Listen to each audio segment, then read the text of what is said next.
Cooking good food and the stove is hot. MsQtStyle is stirring the pot. That wrist work, baby. Yes, indeed. Come along as I show you my recipes. Delicious food dishes is what I got. A southern girl up in here stirring the pots. Stirring the pots. Yes, you guys, today's dish is turnip and curly mustard greens with ham hocks and sausage, along with the fried pork chop, and then of course the greens over rice. Yes, it is a Southern black family tradition, or probably other races tradition too, to cook something green for the new year. So that's what I did. Only thing missing is my cornbread muffin, which I didn't feel like cooking right now, maybe later. So let me show you guys my co-star Cask and Crew, and how I whipped it up together.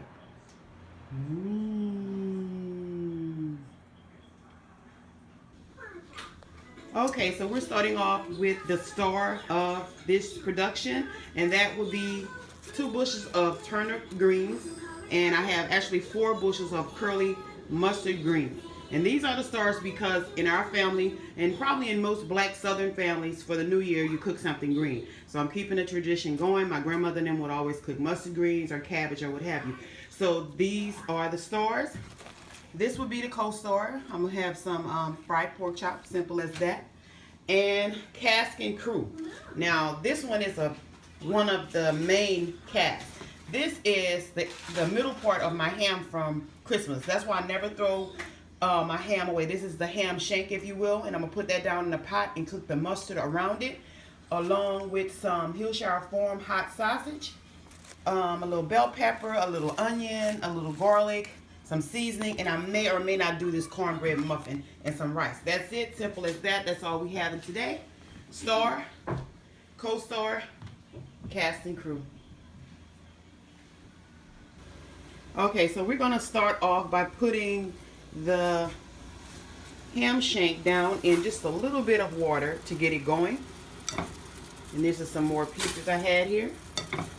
Then I'm going to step over and cut up the mustard and turnip green and show you guys how I clean them. I mean, not much to them, just run water over them, but get this going while you're doing that, so that way when you start putting the mustard green down in there, this will already be hot and some of that meat is going to fall off that bone, and just give it a good seasoning. That's why I'm not going to have to use a lot of salt at all.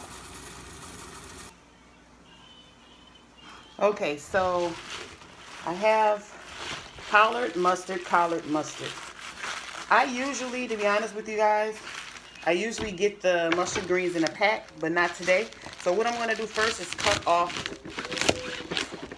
sorry you guys for shaking the camera, the ends. We don't want this in our pot. Okay? Then I'm just going to kind of bend them together, mush them together, and cut. And again, sorry about that. I'm not taking it out the video because I'm not starting over. So basically that's how I'm going to do all of it.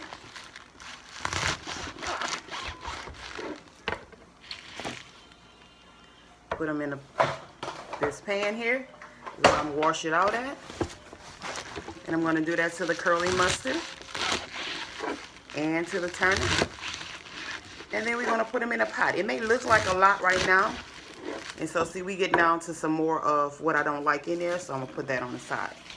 So that's how I clean them. I mean, chop them. Then I'm going to run water over them, make sure, you know, no dirt or anything is not in them. And then we're going to go from there. Y'all get the picture. So basically this is how I clean my mustard. I put it in a pan. I do not put it directly down in the sink. And I run water over it a couple of times, 3 times, mush it up around, and it's done. And then it'll go in the sink. I mean, in the sink. It'll go in the pot.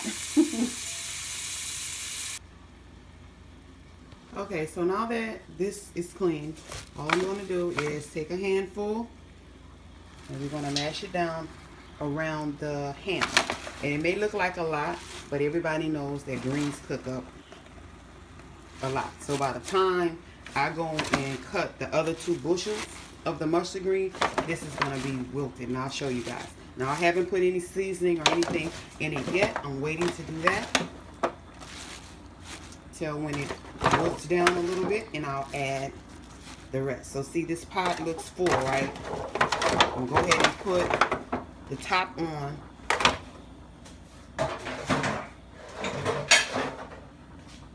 And we'll see how it comes out in a little while. Okay guys, see how it has went down some? It was all the way at the top.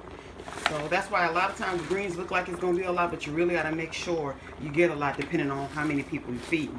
Of course, I'm not feeding that many, so whatever it whittles down to, that's what it's going to be. So I'm putting the rest of it in the pot, and while it simmers down a bit, I'm going to start with my my seasoning.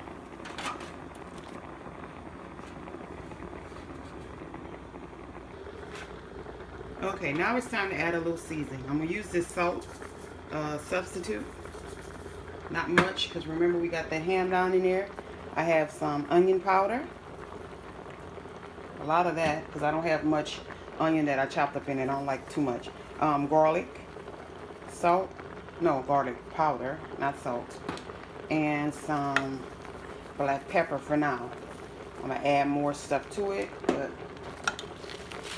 that is for now. And it's cooking down. I'm going to put the top on it, and then we'll add our garlic, fresh garlic, and onions and stuff like that. Okay, let's see how it is looking. See how it cooked down, you guys? But that's all I want, is that much, because we usually tend to waste a lot. So it cooked down a bit, and there's the ham. And what I'm going to do now is I'm adding onion, bell pepper, garlic, and sausage. I'm going to add a secret ingredient. Well, it's not going to be secret once I show you guys, huh? To give mine a little kick,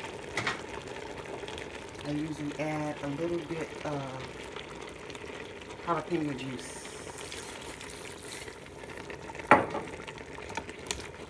And so I let it cook down, and I just keep taste testing and make sure the flavor is right. And at some point, the bone is going to come up out of there, and I'm going to break some of that meat down in the mustard. So there you have it.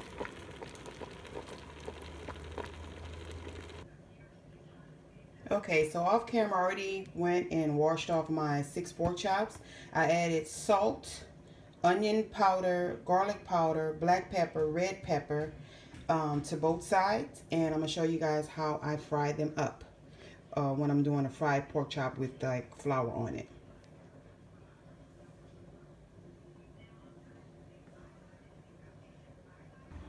Okay, so I got my old reliable pot. I didn't want to fry it in my new one because my new one seems to fry up too light. Okay, so back here I have 2 pork chops, and I'm putting flour on a pan and on the chops.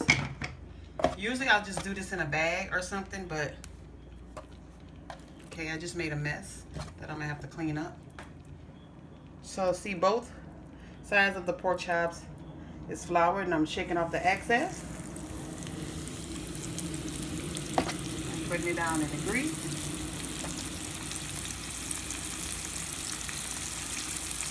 Same with this one.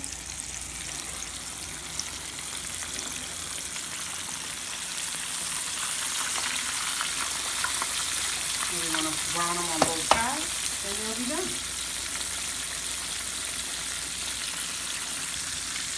Okay, so I usually let it cook a little bit on one side and turn it over. Cook on this side, and then I'm going to turn it back over and let it brown again, because you got to be careful with pork to make sure that it is definitely cooked.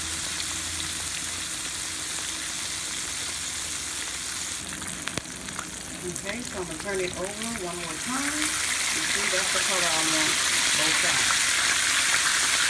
And then it's done.